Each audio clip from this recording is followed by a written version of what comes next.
दोस्तों वध 2 नाम की फिल्म आई है जो एक मर्डर मिस्ट्री टाइप की है। यकीन करिए मूवी आपको बहुत ही जबरदस्त लगेगी। तो जिसने अभी तक नहीं देखा है वह जाकर देख सकते हैं। फिलहाल आज मैं वध 2 की स्टोरी को एक्सप्लेन करने जा रहा हूं, तो चलिए शुरू करते हैं। फिल्म की शुरुआत में हम मंजू सिंह नाम की औरत को देखते हैं जिसे पुलिस मर्डर केस में गिरफ्तार कर रही होती। दरअसल दोस्तों मंजू सिंह पर इल्जाम ये था कि कुछ दिन पहले एक कपल घर से भागकर रमेश सिंह धर्मशाला में रुके हुए थे और वहाँ की केयर टेकर मंजू सिंह थी। अब वो कपल घर से भागे थे तो उनके पास पैसे और गहने बहुत ज्यादा थे। इसी लालच में मंजू सिंह उनको रोके रहती है और उनको विश्वास दिलाती है कि वह यहाँ से कहीं नहीं जाएं क्योंकि इससे अच्छी और सेफ जगह उन्हें कहीं नहीं मिलेगी। तो दोस्तों कपल मंजू सिंह पर विश्वास करके वहीं पर रुक जाते हैं। बट एक दिन मंजू के मन में लालच आती है। वह फैसला लेती है कि उन दोनों को मारकर उनका पैसा छीन लेगी। तो प्लान के तहत मंजू एक टिफिन बॉक्स से दोनों को जान से मार देती है। तो इसी वजह से आज मंजू सिंह को पुलिस गिरफ्तार कर रही होती है। कोर्ट में सारे सबूत और गवाह उसके खिलाफ थे जिस वजह से मंजू दोषी पाई जाती है। तो दोस्तों यहाँ पर उसे 25,000 जुर्माना और 28 साल की जेल हो जाती है। अब इस घटना के बाद सीन शिफ्ट होता है 27 साल बाद। जी हाँ दोस्तों, अब दोस्तों हम उसी मंजू को देखते हैं जिसे मर्डर के केस में गिरफ्तार किया गया था। मंजू बूढ़ी हो चुकी थी जैसा कि उसने जेल में पूरे 27 साल काटे थे, इसीलिए उसकी जेल के लोगों से काफी ज्यादा जमती थी। इसीलिए उसकी जेल के लोगों से काफी अच्छी दोस्ती हो चुकी थी। इनफैक्ट जेल के कैदी और वार्डन सबसे उसकी खूब जमती थी। तो आज हम देखते हैं कि उसके पास एक महिला आती है जो उसे एक लिस्ट देती है। दरअसल दोस्तों उस महिला को कुछ सामान चाहिए था, इसलिए वह सामान की लिस्ट मंजू को देती। अब ऐसा इसलिए क्योंकि मंजू के एक आशिक था जिसका नाम था शंभू। शंभू जेल वार्डन था। वह जेल में सब्जियां उगाता था और चोरी छुपा उन्हें बाहर भी बेच दिया करता था ताकि उसे कुछ पैसे मिल सके। तो दोस्तों शंभू की बात करें तो कुछ साल पहले उसकी पत्नी मर चुकी थी। उसका एक बेटा था जो बाहर पढ़ना चाहता था। शंभू ने उसे पढ़ाने के लिए लोन लेकर बाहर भेजा था ताकि उसका बेटा अच्छे से पढ़ सके। बट उसका बेटा किसी लड़की से शादी करके वहीं पर सेटल हो चुका था और यही नहीं, वह उसका फोन भी नहीं उठाता था। अब शंभू ने अपनी बेटी के लिए जो लोन लिया था वह उसके गले पड़ चुका था, इसलिए वह जेल में ही मेहनत करता और किसी तरह पैसे जुटाकर लोन भरता था। सो वेल ये थी शंभू के बारे में छोटी सी डिटेल। तो दोस्तों अब आइए जानते हैं कि आगे क्या होता है। तो आज जब महिला मंजू को सामान की लिस्ट देती है तो मंजू लिस्ट लेकर बाथरूम में जाती है जहाँ पर उसने एक फोन छुपाया था। वह उस फोन से शंभू को कॉल करती है और उसे बताती है कि वह एक लिस्ट भेज रही है, सारी चीजें चाहिए। शंभू जैसे ही हाँ बोलता है इतने में मंजू फोन कट कर देती है। तो दोस्तों शंभू उससे और भी बात करना चाहता था बट मंजू सिर्फ काम के अलावा कुछ भी फालतू बात नहीं करना चाहती थी। तो इससे यही समझ पाते हैं कि शंभू मंजू से एक तरफा वाला प्यार करता था। अब मंजू से कितना प्यार करती थी ये आगे जानेंगे। उसके बाद जेल में एक नए जेलर की एंट्री होती है जिसका नाम था प्रकाश। प्रकाश आज ही ज्वाइन करने वाला था। वह ड्यूटी पर आ ही रहा था तभी वह ड्राइवर से उसका नाम पूछता है और उसकी जाति ड्राइवर चौहान जात का था। तभी प्रकाश उससे कहता है कि वह कौन सा चौहान है, मतलब कि ऊंचा वाला कि नीचा वाला। तो ड्राइवर बताता है कि ऊंची जाति वाला। विलब ये सुनकर प्रकाश उससे बात करना स्टार्ट करता है। उसके बाद वह अपने ऑफिस पहुंचता है। वहां पर शंभू रजिस्टर पर उससे साइन करवा रहा होता है। तभी प्रकाश शंभू को बताता है कि वह कमरे में अकेला रहना चाहता है। अब जेल में क्या पता कौन सी जात का कौन हो, इसलिए वह उनसे दूर रहना चाहता था। तो दोस्तों प्रकाश के बारे में हम ये समझ पाते हैं कि वह जात पात में बहुत ज्यादा विश्वास करता था। खैर जो भी हो, उसके बाद हम रात का सीन देख पाते हैं जब मंजू सोई हुई थी। तब इसके पास एक चारू नाम की गार्ड आती है। मंजू चारू को 100 रुपए का नोट देती है ताकि वह उसको बाहर निकाल सके। वेल मंजू जेल से निकलकर बाहर गेट पर जाती है। हम देखते हैं कि दूसरी तरफ शंभू भी गेट के पास बैठा था। दरअसल दोस्तों मंजू और शंभू रोज ऐसे ही गेट के पास छुप छुप कर मिलते थे और उन्होंने गेट के साइड में एक होल कर दिया था। अब उसी होल में से शंभू मंजू को चीजें दिया करता था। तो यहाँ पर वह आपस में प्यार भरी बातें करते हैं और मंजू बातों ही बातों में उसकी फैमिली के बारे में पूछ पड़ती है। शंभू से बताता है कि उसकी वाइफ मर चुकी है, वहीं उसका एक बेटा है जिसे पढ़ने के लिए उसने लोन लेकर बाहर भेजा था बट उसने वहाँ पर शादी कर ली और तो और वह उसकी एरिका नाम की एक छोटी सी बच्ची भी है। शंभू का कहना था कि उसकी लाइफ में चाहे कुछ भी हो बट उसे अब कोई मलाल नहीं है क्योंकि उसके पास अब वह है। मतलब कि वह मंजू के बारे में बात कर रहा होता है कि जब से वह उसकी जिंदगी में आई है वह अपने सारे गम भूल चुका है। शंभू मंजू से ये भी बताता है कि अब उनके लिए मिलना मुश्किल हो जाएगा क्योंकि एक नया जेलर आया है जिसकी वजह से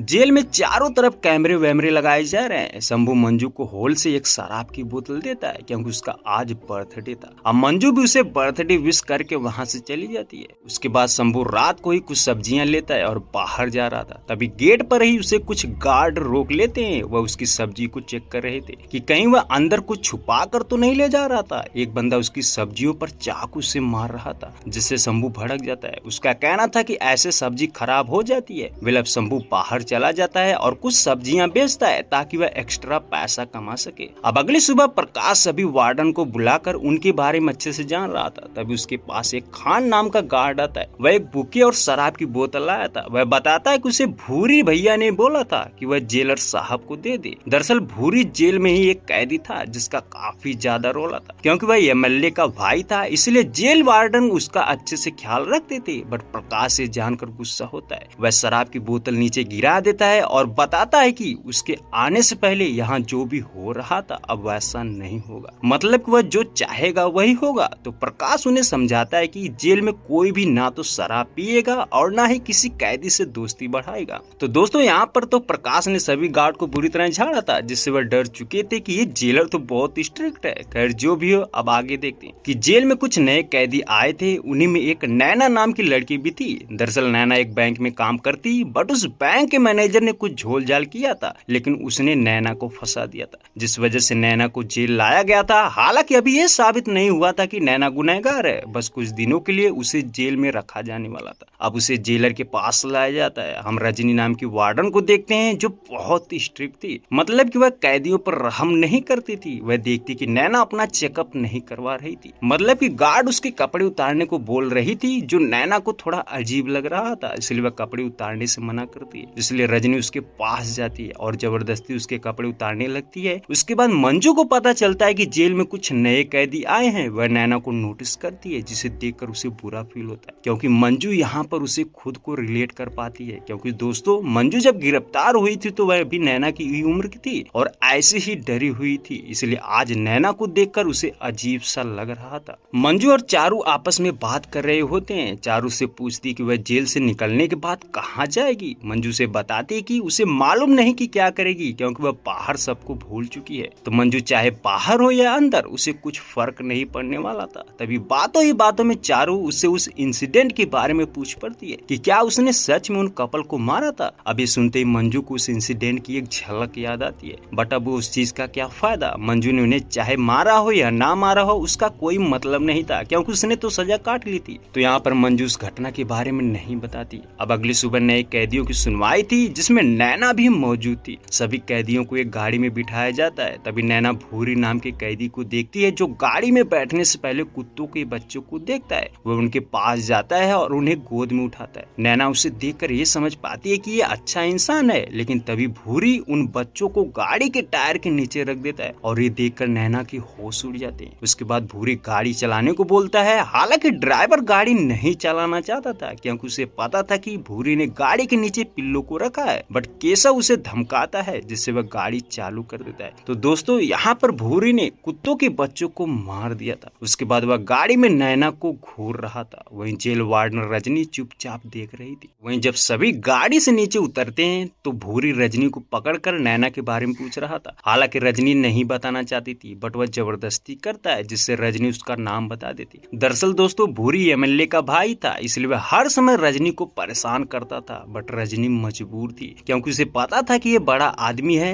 वेल जो भी हो, अब पुलिस स्टेशन में भूरी अपने वकील से मिलता है। भूरी का वकील का कहना था कि वह चाहता था कि उसकी जमानत करवा सकता है, बट उसके भाई ने अभी मना किया है, इसलिए वह उसकी बेल नहीं करवा रहा। तभी भूरी नैना के वकील को देखता है। वह अपने वकील से वह उसके वकील को बुला कर लाए। अब नैना का वकील भूरी के पास आता है। वह भूरी को अच्छी तरह से जानता था, इसलिए वह उससे डर रहा था। तो भूरी उससे नैना के केस के बारे में पूछता है। अब नैना का वकील उसे बताता है कि उस पर झूठा केस लगाया गया है। केस छोटा सा है, इसलिए वह आज उसे बेल दिला देगा। अब भूरी तो कुछ और चाहता था। दरअसल वह चाहता था कि नैना की जमानत ना हो, जिससे वह जेल में रहेगी और फिर वह उससे बदतमीजी कर सकेगा। वेल इसी वजह से वह उसके वकील को धमकाता है कि वह उसको आज जमानत नहीं दिलाएगा। नैना का वकील ना चाहते हुए भी भूरी की बात मान जाता है, जिससे नैना को बेल नहीं मिलती। उसके बाद हम जेल का सीन देखते हैं, जहाँ पर प्रकाश पहली बार कैदियों के साथ मिल रहा होता है। वह उन्हें अपना नाम बताता है और कहता है कि वह कैदियों को सुधारना चाहता है, इसलिए अगर किसी को कोई भी शिकायत हो तो वह उसे बता सकते हैं। अब दोस्तों यहीं पर मंजू प्रकाश का नाम सुनती है, जिसे सुनते ही उसे कुछ अजीब सा फील होता है, मानो ऐसा लग रहा था कि वह पास्ट में प्रकाश को किसी वजह से जानती है। बट वह यहाँ पर बहुत कोशिश करती है कि याद आ जाए, बट उसे कुछ याद नहीं आता। उसके बाद वह सोई होती है, तभी उसे नैना के रोने की आवाज सुनाई देती है। अब मंजू उसके पास जाती है। नैना रोते हुए उसे बताती है कि उसने कुछ नहीं किया। अब मंजू से कहती है कि ऐसा सभी के साथ होता है, वह अब उसकी आदत डाल ले। उसके बाद सुबह को भूरी सोया हुआ था, तभी वह देखता है कि एक बूढ़ा आदमी कपड़े धो रहा था। भूरी को बहुत बुरा लगता है, क्योंकि वह चाहता था कि उसकी जगह कोई भी कुछ ना करे, इसलिए बूढ़े आदमी को वह आवाज लगाकर बुला रहा था, बट वह नहीं सुनता, जिस वजह से भूरी उसे पूरी तरह पीटता है। तभी प्रकाश उसे ये सब करते हुए देख लेता है। अब वह उसे एक छोटे से कमरे में लॉक कर देता है। बट भूरी एक एमएलए का भाई था, जिससे एमएलए प्रकाश के सीनियर पर दबाव बनाता है, जिससे प्रकाश ना चाहते हुए भी भूरी को वहां से निकाल देता है। उसके बाद भूरी रात को प्रकाश के साथ बदतमीजी करता है। दरअसल दोस्तों भूरी प्रकाश को कॉल करके उसके बीवी बच्चों के बारे में गलत सलत बोल रहा था, जिस वजह से प्रकाश काफी ज्यादा गुस्सा हो जाता है। वह तुरंत अपनी गाड़ी निकालता है और भूरी के वार्ड में आता है। वह देखता है कि भूरी सोया हुआ था। अब प्रकाश उसे बहुत मारता है, हालांकि भूरी उस पर हाथ नहीं उठाता, जिस वजह से उसे काफी ज्यादा चोट लग चुकी थी। वहीं दूसरी तरफ मंजू चारू से एक बार फिर दरवाजा खोलने को बोलती है, तो चारू गेट खोल देती है, जिससे मंजू बाहर निकलकर कहीं जा रही थी। अब वह कहाँ जाती है तो पता नहीं, बट अगली सुबह एक बहुत बड़ा कांड हो जाता है। दरअसल दोस्तों भूरी गायब हो चुका था। उसे जेल में बहुत ढूंढा जाता है, बट वह कहीं नहीं मिलता, जिस वजह से प्रकाश को उसका सीनियर बहुत डांटता है। वह उसे बताता है कि अब इस मामले की जांच होगी। प्रकाश सब बहुत ज्यादा परेशान था, क्योंकि भूरी बहुत बड़ा आदमी था, इसीलिए उसे डर था कि मामले की जांच होगी तो वह सस्पेंड हो सकता है। बट उसके मन में सवाल ये था कि आखिर भूरी को गायब किसने किया, जबकि वह बाहर निकलना चाहता तो कब का निकल जाता। बट इस तरह गायब होना ये बहुत बड़ी बात है। वेल जो भी हो, अब हम एक अनीत नाम के इंस्पेक्टर को देखते हैं, जिसे भूरी के मिसिंग वाला केस दिया गया था। अनीत मामले की जांच करने के लिए जेल में आता है। वह सबसे पहले प्रकाश से मिलता है। प्रकाश अनीत को शंभू के साथ भूरी के वार्ड में भेजता है। अब अनीत शंभू से सारी बातें पूछ रहा होता है, बट शंभू उसे गोल गोल घुमाने की कोशिश करता है, मतलब कि वह उसे कुछ नहीं बताना चाह रहा था, क्योंकि प्रकाश ने उसे मना किया था। अब अनीत भूरी के कमरे में जाता है। वह देखता है कि सारा सामान बिखरा हुआ और फर्नीचर टूटे हुए थे। वह समझ चुका था कि यहाँ पर मारपीट हुई है। अनीत शंभू से बोलता है कि वह उसके लिए यहीं पर रुकने की व्यवस्था कराए। तो दोस्तों अनीत मामले की जांच के लिए वह जेल में ही रुक जाता है। फिर वह शंभू से पता करता है कि आखिर उस समय किसकी ड्यूटी थी। तब उसे खान के बारे में पता चलता है। अनीत खान को अपने पास बुलाता है और यहाँ क्या हुआ था वह उससे पूछता है। अब खान उसे सारी बातें बताता है। वह बताता है कि प्रकाश सर उस रात बहुत गुस्से में थे। वह अपनी गाड़ी में आए और सबसे पहले उसे लात से मारा, फिर गौरी के सेल में पहुंचकर उसे बहुत मारा। तो खान ने सब कुछ सच सच बता दिया था। अब अनीत जेल के सभी लोगों से बारी बारी से पूछने लगता है। तब उसे एक शख्स से नैना के बारे में पता चलता है। वह शख्स बताता है कि कुछ दिनों से भूरी एक नैना नाम की लड़की के पीछे पड़ा था। वह बोल रहा था कि वह उसे बहुत देखती है। अब ये जानते ही अनीत नैना से पूछताछ करने उसके पास पहुंचता है। वहाँ उसे पूछताछ करने से कुछ पता नहीं चलता है। नैना बस उसे एक बार देखी थी, बस उसके अलावा उसे कुछ पता नहीं था।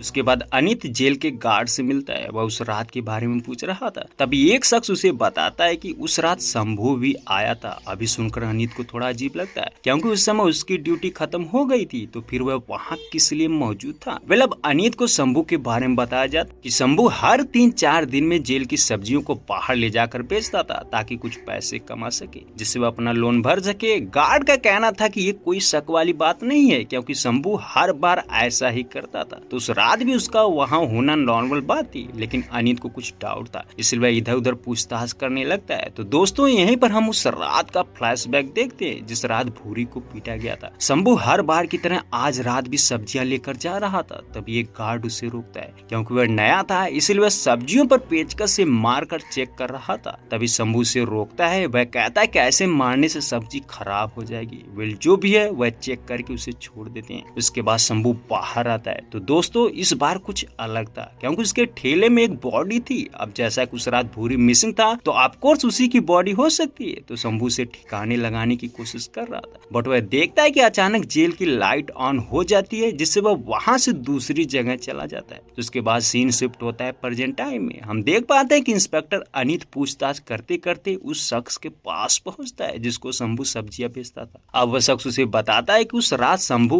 उसके पास सब्जी देने आया था, बट वह उसे शराब लेने को भेजा और जब वह शराब लेकर वापस आया तो वह गायब हो चुका था। मतलब कि उसके आने से पहले ही शंभू वहां से जा चुका था। ये जानने के बाद अनित अब शंभू के पास जाता है। दरअसल उसने सभी लोगों से पूछताछ कर ली थी और कोई बचा था तो वह सिर्फ शंभू था। वह शंभू से उस रात के बारे में पूछ रहा था। तभी शंभू से गोल गोल घुमाने की फिर कोशिश कर रहा था, मतलब कि अपनी दुख भरी कहानी सुनाता है। बट अनित बहुत ही स्मार्ट था, वह समझ जाता है कि यह उसे बहका रहा है, इसलिए अनित उसे बताता है कि वह जब सब्जियां लेकर जेल से बाहर गया तो वह सबसे पहले उस शख्स के पास पहुंचा जिसको हर रोज सब्जियां बेचा करता था। पर दिक्कत तो ये थी कि वह वहां छोटू से शराब मंगाया और शराब बिना लिए चला गया। अभी सुनकर शंभू से बताता है कि उसकी उम्र हो चुकी है, वह ठीक से चल फिर नहीं सकता, इसलिए छोटू उस रात थोड़ा देर लगा रहा था, इसलिए वह वहां से चला गया। तो दोस्तों शंभू तो सब कुछ अपने हिसाब से बता देता है, बट सच्चाई कुछ और थी। हम देखते हैं कि अनित उसके घर में एक फ्रीजर देखता है। शंभू से बताता है कि ये फ्रीजर उसे एक कैदी ने दिया था क्योंकि उसने उसका खूब ख्याल रखा था। तो शंभू अफसर से बात ही कर रहा था कि तभी वो अपना फ्रीजर खोलता है और जो देखने को मिलता है ना, आंखें फटी की फटी रह जाती। जी हाँ दोस्तों,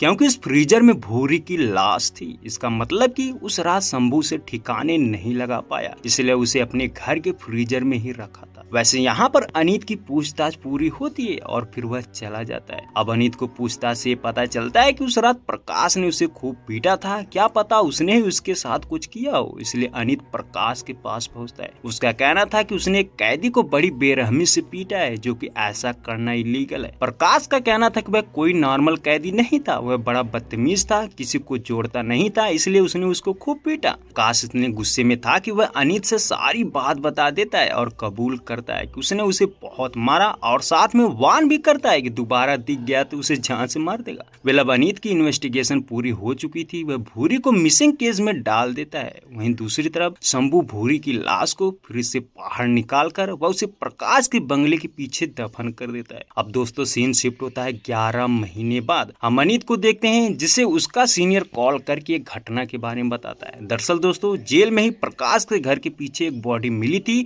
जैसा कि बॉडी बहुत पुरानी थी, इसलिए पुलिस को शक था कि कहीं ये बॉडी भूरी की तो नहीं। तो अनित का सीनियर उसे बुलाकर बहुत डांटता है। वह कहता है कि अगर गलती से भी वो बॉडी भूरी की निकली तो उसका भाई हमें नहीं छोड़ेगा। अब अनित एक बार फिर से जेल जाता है। वह वहां पर बॉडी को अच्छी तरह से खुदवाता है। तब उसे भूरी की बॉडी से एक अंगूठी मिलती है जो प्रकाश की थी। जैसा कि दोस्तों हमने देखा था कि प्रकाश जब उसे मारपीट कर रहा था तब उस समय उसकी अंगूठी वहां पर गिर चुकी थी। तो यहाँ पर अनित जो अंगूठी पाता है वह प्रकाश की ही थी, और तो और भूरी की लाश प्रकाश के बंगले के बगल में थी, तो सारा शक उसी पर जा रहा था। उसके बाद फॉरेंसिक जांच से पता चलता है कि वह लाश भूरी की है। अब अनित का सीनियर उसे 3 दिन का समय देता है। उसका कहना था कि उसके पास 3 दिन का समय है, वह असली गुनहगार को पकड़ ले, अगर नहीं पकड़ पाया तो अपना इस्तीफा दे देगा। फिर अब अनित के ऊपर प्रेशर आ चुका था क्योंकि उसकी नौकरी का सवाल था। अब अनित सबसे पहले खान को बुलाता है जो भूरी के साथ रहा करता था। अब अनित बहुत गुस्से में था, उसके खान को पीटने लगता है, जिससे खान डर के मारे उस रात जो भी उसे पता था वह बताने लगता है। खान से पता चलता है कि उस रात प्रकाश ने भूरी को मारा था, तो भूरी उसी समय रजनी को कॉल किया था। वह उससे मिलना चाह रहा था, इसलिए वह तुरंत रजनी से मिलने निकल पड़ता है। बट जब 2-3 घंटे बीत जाते हैं तो खान को समझ आ जाता है कि वह भाग चुका है, इसलिए वह गेट बंद करके चला जाता है। तो दोस्तों खान जितना जानता था वह अनित को बता चुका था। अब अनित के सामने दूसरा नाम आता है, यानी रजनी का।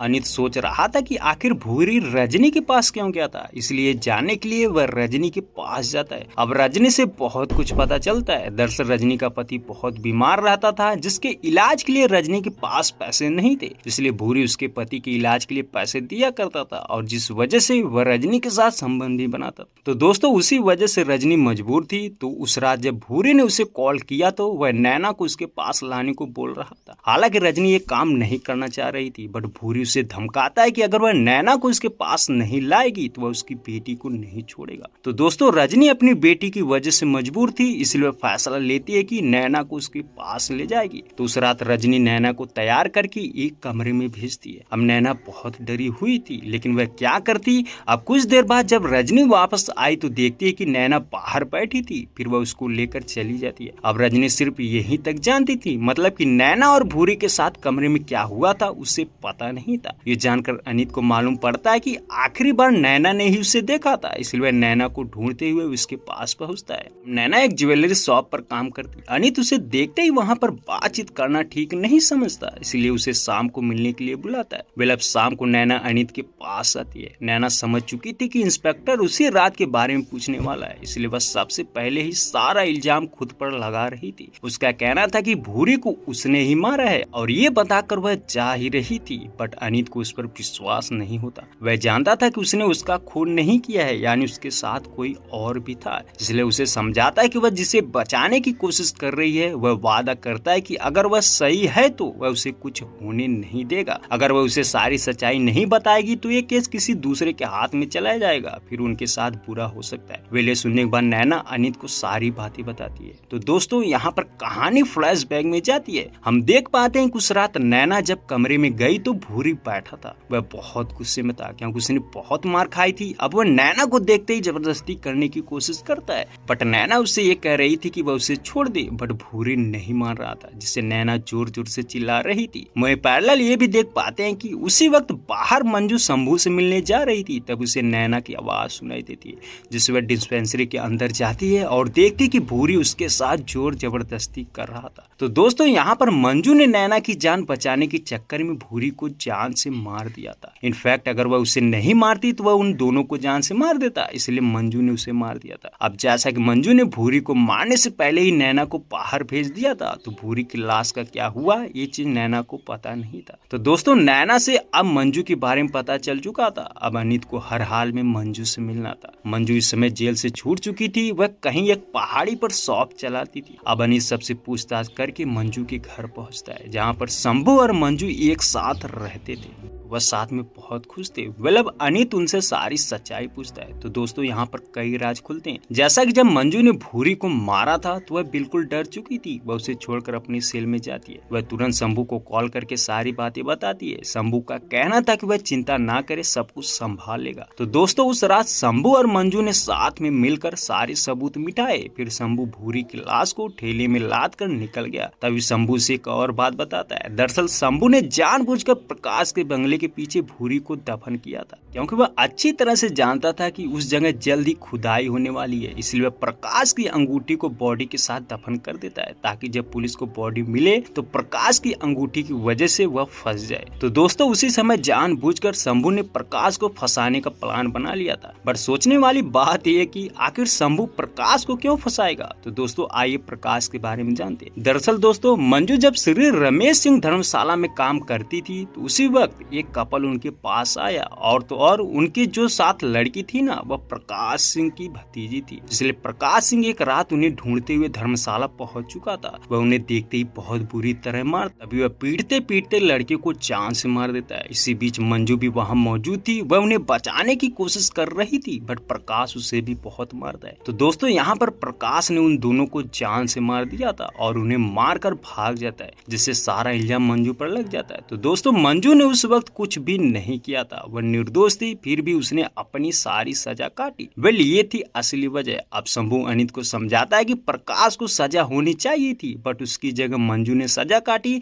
अब मंजू की जगह उसको सजा होनी चाहिए। वेल अब अनीत सारी बातें जान चुका था। वह वहां से निकलकर प्रकाश के पास पहुंचता है। अब प्रकाश भूरी के बारे में इनकार कर रहा था। उसका कहना था कि उसने उसे नहीं मारा। तभी बातों ही बातों में अनीत उसे उसकी भतीजी वाली बात बताता है। ये सुनते प्रकाश के होश उड़ चुके थे। तो यहाँ पर अनीत उसे बताता है कि उसने 2 लोगों को मारा था, बट कम से कम एक की तो सजा काट ली। वेल प्रकाश के खिलाफ उसकी अंगूठी वाला सबूत था, जिससे अनीत उसे फंसा देता है और कुछ इस तरह प्रकाश को सजा हो जाती है। तो दोस्तों यहीं पर कहानी समाप्त हो जाती है।